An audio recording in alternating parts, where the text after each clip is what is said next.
এই যে প্রতি মাসে যে আপনার ছেলে টাকা পাঠায়, টাকা পয়সা কিছু জমান তো নাকি সবই বেকুলের মতো খায় শেষ করে ফেলান? প্রতি মাসে খাওয়ান দাওয়ান শেষ, কিছু টাকা লুকাইয়া ব্যাংকে ফেলাই দিবেন। যখন অসুস্থ হইবেন তখন ওই টাকা কামে লাগবো। আজকালকার বিয়া যে অবস্থা, হাসপাতালে পাড়া দিলেই তো লাখ টাকা। আর যদি একবার ওই যে কি জানি কয় আইসিইউ তে গেলে তো 10-20 লাখ টান দেয়, বাপরে বাপ। তারপরে সুযোগ পাইলে ওই যে ফিক্সড ডিপোজিট করে থুবেন, বাস আর কোনো চিন্তা নাই, বুঝছেন না? আপনি কি বুড়া বয়সে লেগে টাকা জমান? এই যে বিয়াইন আইন লিগা কই যে আমার বিয়াইনটা বেশি সুজা সরল। বুড়া বয়স না গো বিয়াইন, অসুস্থতার লিগা টাকা জমাই। আর আমি যখন অসুস্থ হমু তখন কি আমার পাগলা কুত্তায় কামড়াইছে যে আমার ওই বলদা পুলা আর বলদা মাইয়ার জামাইয়ের কাছে আত পাতুম, আমার টাকা দেও, আমার হসপিটালে টাকা লাগবো।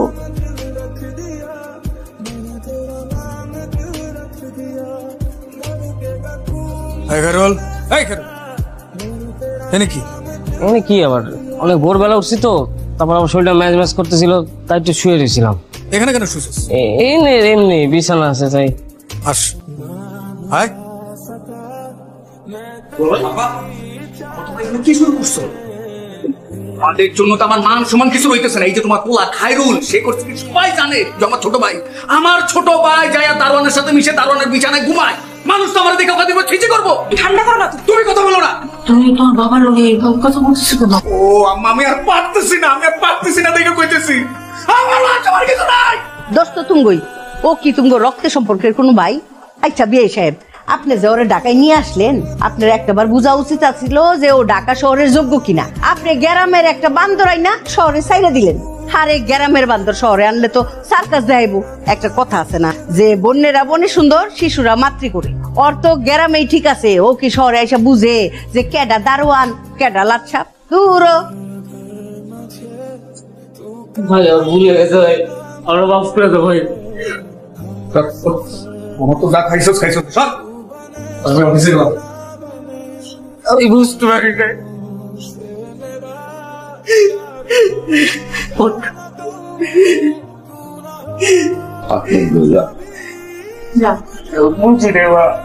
চোখে মুখে পানি দিয়ে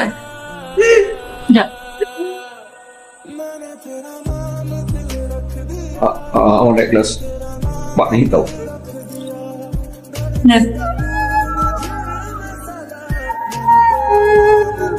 ওই নিচে যাইয়া দারোয়ান চাচার বিছানায় ঘুমাই, কাক টাকা বললাম চলো।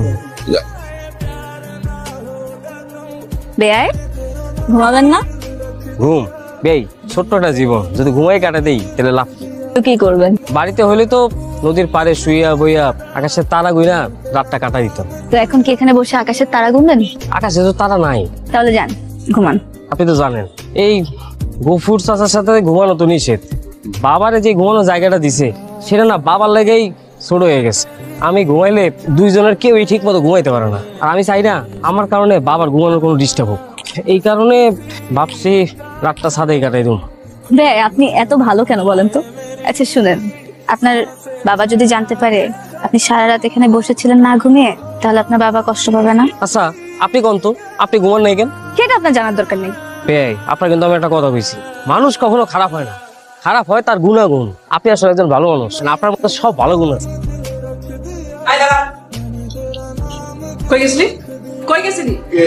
ভাবি কোন দোষ নাই তোমার? আমি জিজ্ঞেস করছি ছাদে। ছাদে কি তোমার ভাই কয়টা বাজে রাত? উনি ঘুমাতে পারতেছিলেন, উনি ছাদে যে বসছিল। ঘুম পাড়ানোর দায়িত্ব দিছো তুমি? তোরে এখানে লেখাপড়া করতে পাঠাইছি নাকি সাথে যাইয়া বান্দর নাচ দেখতে পাঠাইছি? এই স্যারের সাথে তোর কি? যেই স্যারের খুঁজতে যাবে কি?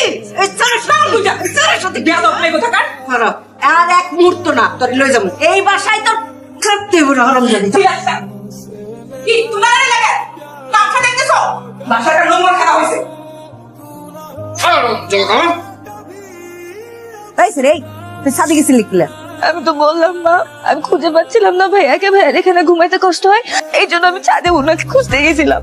ওরে আমার ময়না পাখি রে, ভাইয়া তোমার কি লাগে? হ্যাঁ ভাইয়ারে খুঁজো কেন তুমি? ভাইয়া সাথে যাইয়া ঘুমাইতেছে না আসতেছে না সাথে থেকে লাভ দিতেছে, ওইটা তোমার দেখতে হইব কেন?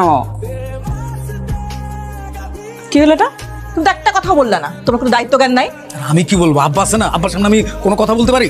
কি হয়েছে আব্বা থেকে? ওই ছোট লোকটাকে কিছু শিখাইতে পারছে? আরে কই বললাম না যে আব্বা থাপ্পড় মারছে, আর কি করবো? তোমাদের সমস্যা কি জানো? এটাই তোমাদের সমস্যা। থাপ্পড় মারছে সব সমস্যার সমাধান হয়ে গেছে। এখন কি করবো? জবাই করবো? না, ব্যাগ গোছাও, এইখানে আমরা থাকবো না, চলে যাবো। দাঁড়ায় সোগান, কি দেখো? যা, সব গোছাও। আপনার আপা পছন্দ করে না আমি আপনার সাথে কথা বলি। আমার সমস্যা না থাকলে আপনার কেন সমস্যা হবে? সবার সামনে যখন আমার বকাঝকা করছে আমি খেয়াল করছি আপনি কিন্তু আপনার মনটা খুব খারাপ হয়ে গেছিল। ভাই আপনি এত ভালো কেন বলেন তো?